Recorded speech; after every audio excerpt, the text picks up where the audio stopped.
But if you Google on Facebook, go to Daniel Lee, you'll see his ugly ass face. He is like a freaking creep, ugly ass. And I couldn't believe it. I was like so ashamed. I didn't even want to go to the food banks. So I was going to the food banks just to feed his fat ass. He is the grossest person.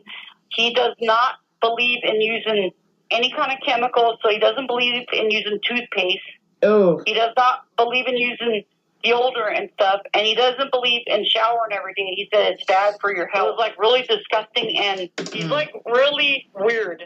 But whenever I had sex with him, he had to touch his balls and smell his ball sack to make sure there was no semen on him, make sure it got in me, and we could only have sex.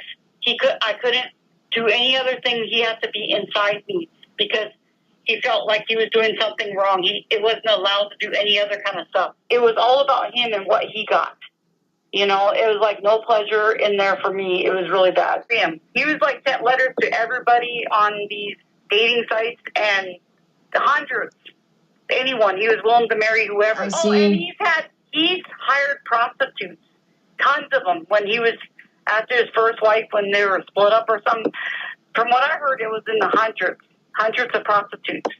I'm sitting there and he has his hand, I watch him, he sticks his hand in his pants, grabs his balls, and sniffs his fingers. I'm like, what the fuck? Gross. And I said, why are you doing that? And he gave me a dirty look, and then he had his hand back in his pants, and for a long time, I'm like, what are you doing? He said, oh, he was pulling his ball sack all the way up, and I asked him, what are you doing? He said, it's a massage. He wouldn't understand. I'm like, what? It's like I'm traumatized. Like, after having sex with him, I want to throw up. It was, like, so bad. But I would have to tell him to brush his teeth, put his deodorant on, and he would get mad. And then the worst thing about Daniel was something was wrong with his gut. He would fart, and it would literally make me want to throw up. I mean, and he thought it was just the funniest thing. And one day he did it, and I was sitting out in the living room because it was just a one-bedroom apartment that we lived in that he's filming from. And he did that, and I was like, ooh, you are stinky. He said, shut up. You don't like it, you can go in the room. Go in the room. He wanted me to go in the room like he was punishing me.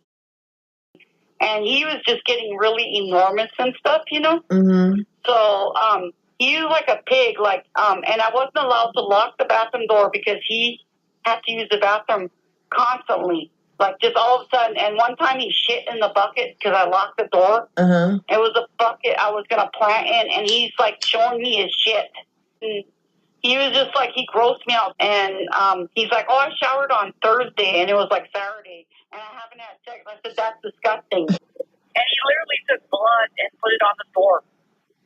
What? He's a weirdo. He wanted to do that. And I said, no. I said, if you put blood on the door, you're going to clean it. And he didn't do it because I told him he had to clean it. He wants to be wife number 6.